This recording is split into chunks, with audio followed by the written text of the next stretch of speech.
आम आदमी पार्टी के नेता मनीष सिसोदिया, जो कि पूर्व शिक्षा मंत्री थे, दिल्ली सरकार में हमारे साथ बातचीत करने के लिए मौजूद हैं। सबसे बड़ा सवाल इस समय हॉट टॉपिक बना हुआ है, क्योंकि शांति भूषण साहब ने जो सवाल खड़े किए थे उस पर क्या कुछ कार्रवाइयां आप लोग कर रहे हैं?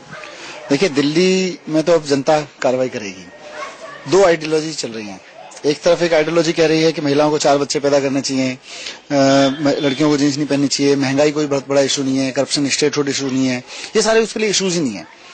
और धर्म वापसी चल रही है, नाथुराम गॉडसे का मंदिर बनाने की आइडियोलॉजी चल रही है। दूसरी तरफ एक आइडियोलॉजी चल रही है, बिजली सस्ती करनी है, पीने का साफ पानी घर घर तक पहुंचाना है, नए स्कूल अस्पताल खोलने हैं, ये सारी आइडियोलॉजी चल रही है। महंगाई कम करनी है, महिलाओं को सुरक्षित करना है। तो अब किरण बेदी जी को तय करना है कि वो कहाँ खड़ी हैं।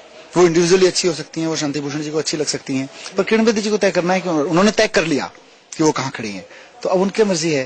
किरण बेदी ने सवाल ये खड़े किए कि लोकपाल बन चुका है लेकिन नियुक्तियां होनी बाकी हैं। कब होंगी? 48 साल से देश लोकपाल का इंतजार कर रहा है। उनकी सरकार आई थी, उनकी पार्टी की, कहती कि कम से कम लोकपाल तो बना दो, लोकपाल नियुक्त तो कर दो, उसके बाद ही मैं ज्वाइन करूंगी, तो वो भी नहीं किया उन्होंने।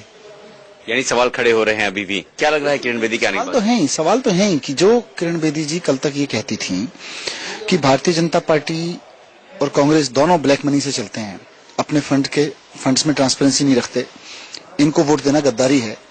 आज वो गद्दारी कैसे खत्म हो गई? आज वो तो उनके साथ खड़ी हो गई। भारतीय जनता पार्टी तो अब भी यही कर रही है।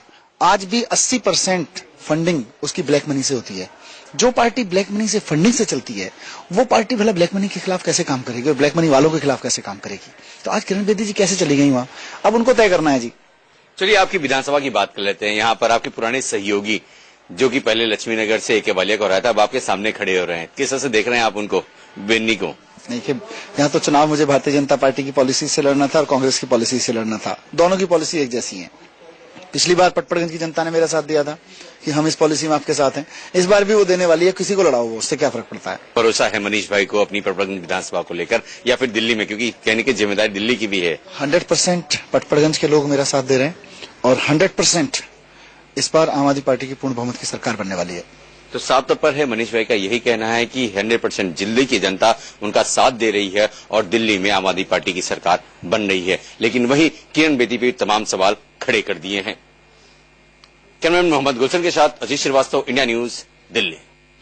आम आदमी पार्टी ने पिछले बार 28 सीटें जीती थी। इस बार देखिए नतीजा क्या रहता है, 10 फरवरी को पता चलेगा।